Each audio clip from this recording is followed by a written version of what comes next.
Hey guys, Jonathan here, and in today's video, we're going to take a look at all 38 minifigures that come in the Death Star $1,000 Lego set, which Lego sent me early to review, and I want to rank and review them. So what that means is we'll look at them, in my opinion, from the worst minifigure all the way up to the best one, but we'll review them all along the way. So at the bottom ranking, I gotta give it to Chewbacca. Unfortunately, we've gotten this exact Chewbacca so many times, and while it is a great minifig, don't get me wrong, it is a main character, so how many duplicates do you really need? And they didn't do anything different with him. Not that I really think they could, other than maybe like adding arm printing, but that's really nitpicking. So that being said, since we've gotten this version of Chewbacca so many times, unfortunately, he's at the bottom.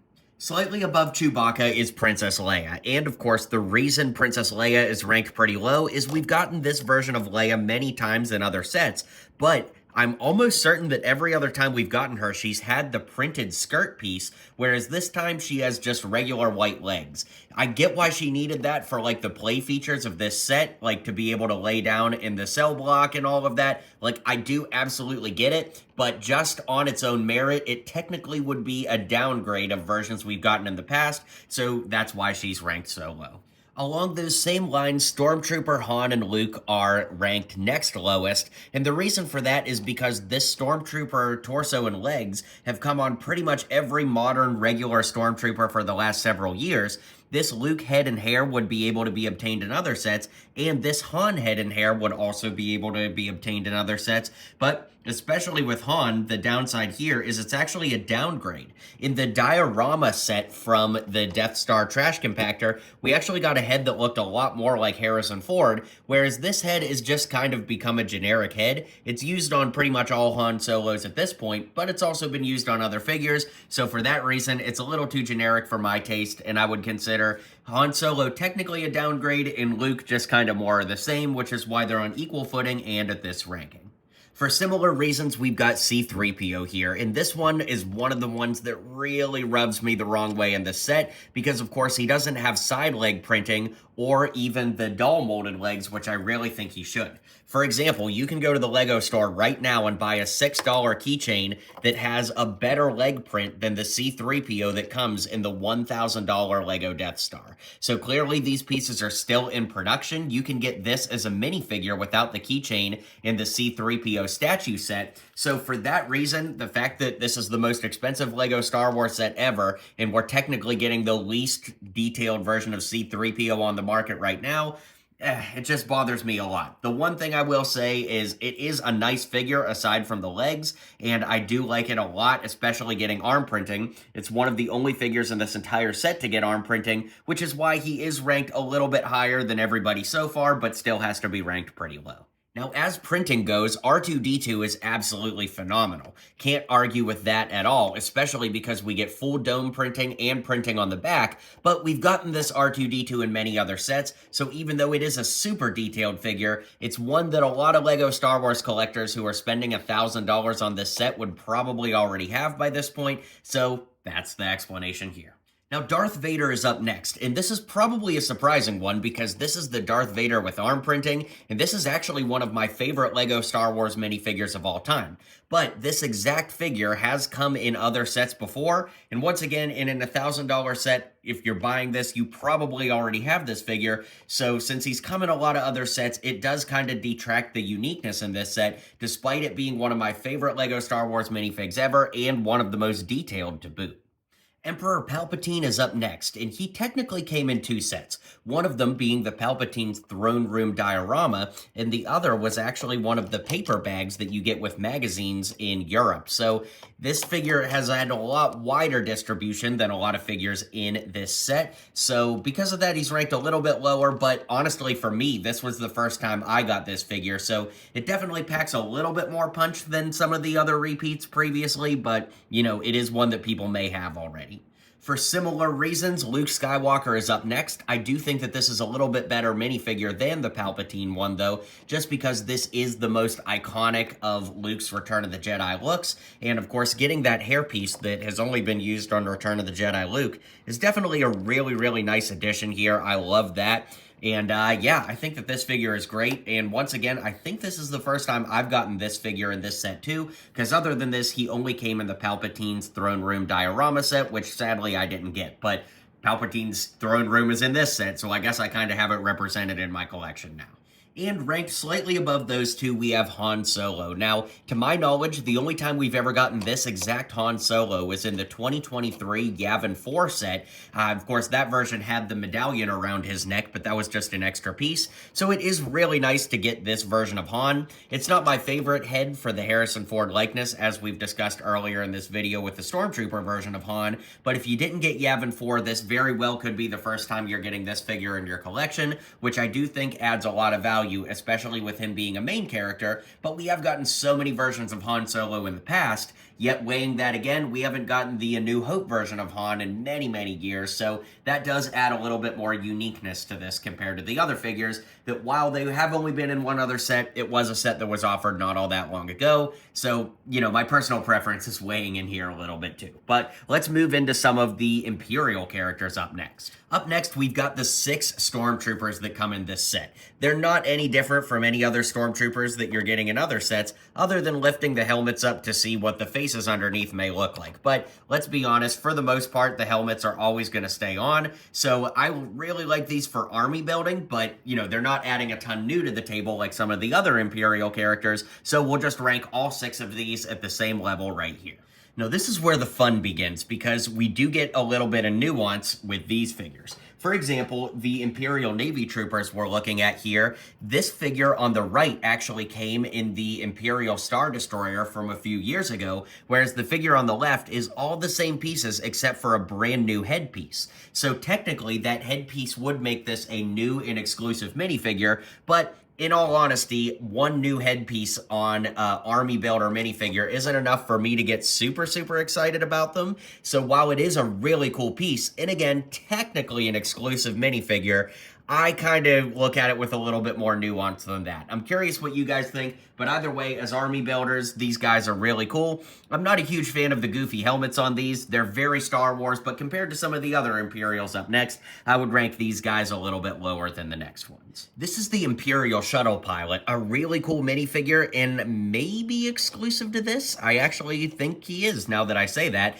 But, you know, because he's an Imperial Shuttle Pilot, you really only need 1, maybe 2 of these in your collection, so it is a little bit tricky, right? When it comes to name Imperial characters, you only need 1, but then, you know, how many Imperial shuttles are you going to have in your collection? So you probably only need 1 or maybe 2 of these, but it is a really great figure, and like I said, I'm pretty sure it is technically exclusive, so that's pretty cool too. Here we have the Imperial crew. Again, great minifigures, but the one on the right actually already appeared in the Imperial Star Destroyer, like I mentioned before, whereas the one on the left is technically new in the sense that this combination of legs, torso, head, and hair, or should I say hat hair combo, which is cool, have never been assembled on the same figure. So it's new-ish, but you know, these are cool. I like them a lot. They definitely help fill out your Death Star with crew, but overall, they're just kind of meh to me.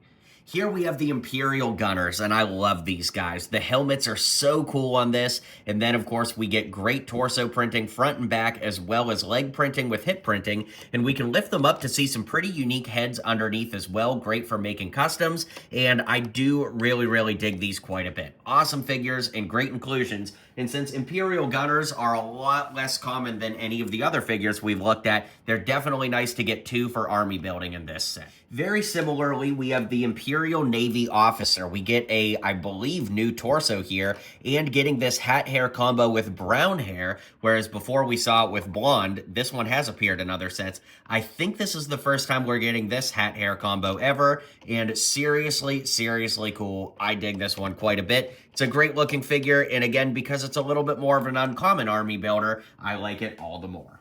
Now we're getting into the undeniably new minifigures, and up first we have R2-D2. Now this figure is crazy, and he is ranked at the bottom of my favorites of the unique figures because in A New Hope, we only ever see this droid driving away from the screen, so we technically never even see the front of him. We only see the back, and he has no back printing, which is just so funny and honestly feels so lazy to me from Lego, but hey, Lego gonna Lego.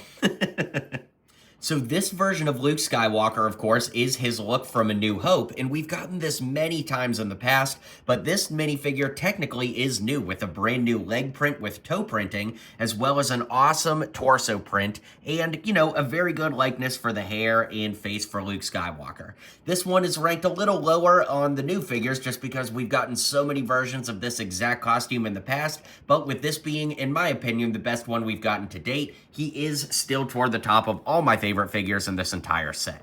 Ben Kenobi is just about the same ranking for just about the same reason. We've got many old Ben Kenobi figures before, but this one, in my opinion, is the best one we've gotten to date. We get a great print on the back of the torso, as well as a cape with a hood, which can be removed and swapped out for an old classic Lego hairpiece. And of course, that can be flipped around to show he has a reversible head on the other side. He's got his lightsaber and leg printing on a Ben Kenobi, which is so unique and makes this one really stand out. And again, makes it my favorite Ben Kenobi to date and one of my favorites in this entire set. In 9th place, we have the Imperial Royal Guards, who we've not seen in LEGO sets in quite some time, and I would argue these might be the best to date. Of course, we have spongy capes on them, with a very vibrant red color on the outside and a dark red color on the inside. We can lift up the helmets to see just black heads underneath, but the new torso prints are really great, and I just think these guys look so good. They're pretty good for army building, although I think we only ever see 2 at a time anyway, but still really great to be included here and worthy contenders at the number 9 spot.